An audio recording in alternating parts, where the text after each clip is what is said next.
আসসালামু আলাইকুম ওরহমতুল্লাহ বারাকাতু। ভিউয়ার্স, মা বাবা, ভাই বোনেরা, আমার জীবনের গল্প সত্য ঘটনার এই পর্বে আপনাদেরকে জানাবো আমার ছোটোবেলায় বয়সের 1966 সন থেকে 77 সন পর্যন্ত, আমার বয়সের 11 বছর বয়স পর্যন্ত, সে শিশুকালে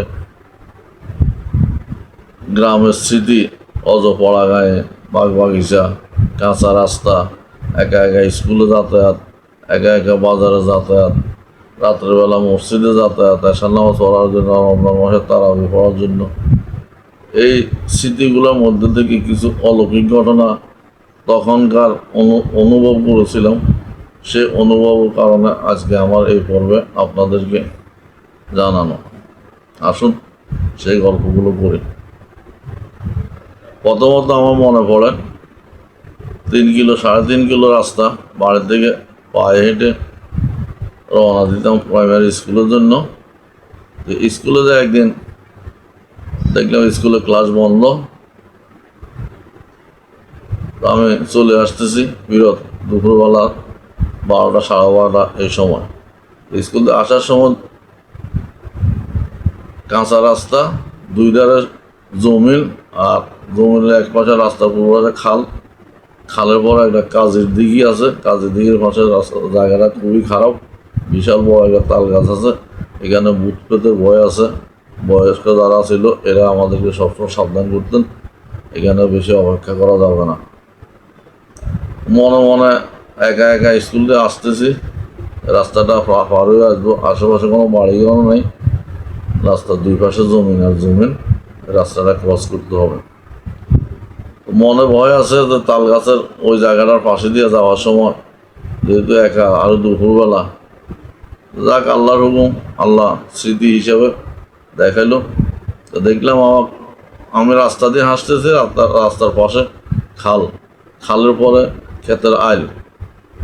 এখন দেখলাম একটা কুকুর খাল পার হইব এরকম ভাব দেখাচ্ছে, আমি হাঁটি, কুকুরও খালের পূর্ব পাশে থেকে হাঁটে ক্ষেতের আইলি দিয়া। এইভাবে হাঁটতেছে, কুকুর আমার দিকে 2 চোখে 13 চোখে তাকাইতেছে। আমি কুকুরও দেখতেছি, কোনো ডিস্টার্ব করতেছি না, আমি হাঁটতেছি, কুকুর আমার সাথে হাঁটতেছে। মনের ভিতরে ভয় আছে, ওই রাস্তাটা তাল গাছের পাশে, রাস্তাটা কীভাবে পার হই, মনের মধ্যে এইটুকু ভয় আছে। যাক, কুকুরটা আমার পাশে পাশে খাল পাড়ে পাড়ে আসতেছে। যে তাল গাছের সীমানা পর্যন্ত আসলাম, ইন্ডিপেন্ডেন্ট দেখলাম যে কুকুরটা খালের ভিতরে আমার দিকে লাফ দিল, এই পাশে আসবে। আমি যে রাস্তা দিয়ে আসছে রাস্তার দিকে আগে আসবে, আর কুকুরটা লাফ দিল, এরপর দিয়ে কুকুর নাই। আমরা অপেক্ষা করতেছি, দাঁড়াইলাম 1-1.5 মিনিট, কুকুরটা তো আসতেছে, আসুন। এখন দেখুন কুকুর দিয়ে খালের মধ্যে ঝাঁপ দিল, ঝাঁপ দেওয়ার পরে সে আর উঠে না। তখন মনের ভিতরে খুব একটা ভয় লেগে গেল।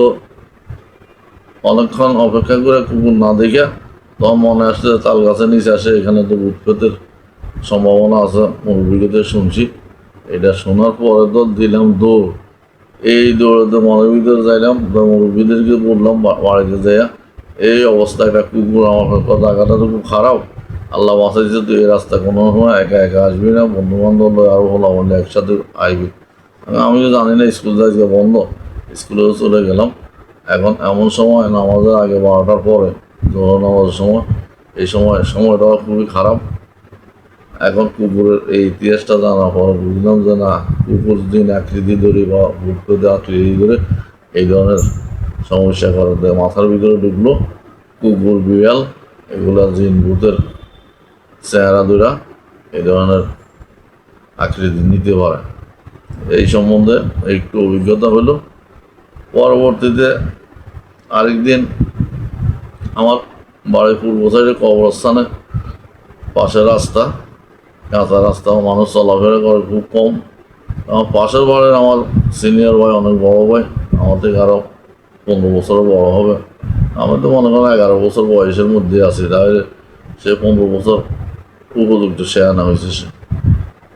এখন খেলাধুলা শেষ করে মাগরিবের আখ্যান দিয়ে বাড়ির দিকে রওনা দিছি। দেখি যে মফিজ ভাই আমার পাশের বাড়ির, সে আমার থেকে 5-10 হাত দূরে। তো মফিজ ভাই আমি বাড়ির দিকে আসি, মফিজ আমার সামনের দিকে পিছের দিকে হাঁটে, আমার দিকে তাকায় পিছের দিকে আসে। পাশে গেলাম আমার কবরস্থানের পাশে দিয়ে একটা রাস্তা আছে, তারপরে বড় একটা দিঘি আমার। এখন আমি আসতে সাহস পাইলাম, মফিজ আছে সামনে, মাগরিবের সময় লাগে আজান পড়বে ভাব। এর মধ্যে মফিজের পিছনে হাঁটে কেন, মনের ভিতরে একটা দিল, আমার দিকে তাকায়, পিছনের দিকে হাঁটে, আমার দিকে তাকায় দিয়েছে, পিছনের দিকে হাঁটে। এই কি যে আমার কবরস্থান কাছাকাছি গেলাম, চিকন একটা ভিড়ে আছে, ভিড়ের ভিতর দেশে উত্তর দিকে নামে গেল, তাকাইছিল কিন্তু আমার দিকে, হাঁটে পিছনের দিকে। এখানে একটা জিনের কারসাজি আছে, জিনেরা নাকি সবসময় পা উল্টা থাকে, তার পিছনের দিকে হাঁটতে পারে। এইটা ছোট বড়দের থেকে শুনছি। শোনার পর আমার মহিজ ভাই যে জিনের আকৃতি ধরছে, এটা তো আমি বুঝতে পারি না। যে দেখলাম মহিজ আমার কবরের পাশে দিয়া উত্তর দিকে উল্টা হয় হাইটা, পিছনের দিকে হাইটা যাইতেছে। আমি অপেক্ষা করলাম যে মহিজ হাঁটে কেন, উল্টা হাঁটতেছে কেন, মনের ভিতরে একটু কৌতূহল জাগার পর অপেক্ষা করলাম। কিন্তু আজানের ভাব সন্ধ্যা, মনের ভিতরে ভয়ও, দেখতেছি কি করে। সে তো আমার দিকে তাকায় সে হাঁটতেছে পিছনের দিকে, তাকাইছিল আমার দিকে। অন্তত 50 হাতের কম না। পুকুর পার পর্যন্ত যায়, মফিজা দেখলাম পুকুরের ভিতরে নামে গেল। এই আরেকটা স্মৃতি দেখলাম জিনের কারসাজি সন্ধ্যা লাগার লগ্নে। পরবর্তী মফিজ বাড়িতে গেলাম, মফিজ পরের দিন আপনি কালকে এইভাবে উল্টা হাঁটতে যে পুকুরে নামে গেলাম, এটা কি? তো মফিজ ভাই বললো, না আমি তো কালকে এই সময় দেখি, তোর আমার দেখাই হয়নি গত 2-3 দিনের মধ্যে। আমি দেখলাম আপনার পিছনের দিকে হাঁটেন, এবং আমার কবরস্থানের পাশে যে উল্টাভাবে হাঁটতে পুকুরে নামে গেলেন। তো না, তখন বুঝলাম যে এই কোয়ালিটিতে, এই আকৃতিতে সন্ধ্যা আগে পরে খাইনের সময় এই ধরনের জিন ভূতে মানুষকে আক্রমণ করা বা মানুষের দেখা দেয়, মানুষ হয়তো বুঝতে পারে না। কিন্তু মুরব্বী দেখতে শোনার পরে মফিজের এই অনুভূতিটা দেখা, মফিজের এই আকৃতিটা দেখে পরবর্তী বুঝলাম সন্ধ্যার সময় এটাও জিনের কারসাজি। এইভাবে অলৌকিক ঘটনাগুলা টুকটাক কিছু নিজের জীবনে একবার সরাসরি প্র্যাকটিক্যালি আমি অবগত হইলাম এই ছোটোবেলায়। তখন তো বাগিচা, বাঁশঝাড় অনেক কিছু ছিল, এখন তো এগুলো কিছুই নাই, বড় রাস্তা হয়ে, ফাঁকা রাস্তা হয়ে, এখনকার বাচ্চা কাচ্চা এগুলো কিছুই দেখে না। তো তোমরা ছোটো ছেলেমেয়েরা আমার ভিডিওটা দেখবা, দেখলে এগুলা তোমাদের সামনে এখনো হয়তো পড়তে পারে, এগুলো শিক্ষার বিষয় আছে। এই জাতীয় আল্লাহ পাক সৃষ্টি করেছেন জিন এবং ইনসান, মানুষ এবং জিন জাতিকে। তো জিন জাতি মানুষের সাথে দেখা করে, আমি না বুঝতে ওইটুকু দেখে মোটামুটি বুঝতে পারলাম। পরবর্তী পর্ব আসতেছে, অলৌকিক ঘটনা, আরও কিছু অভিজ্ঞতার কথা সেটা জানাইতেছে। আপনারা সিরিয়ালভাবে দেখবেন, এগুলো অনুভব করবেন। আল্লাহ হাফেজ।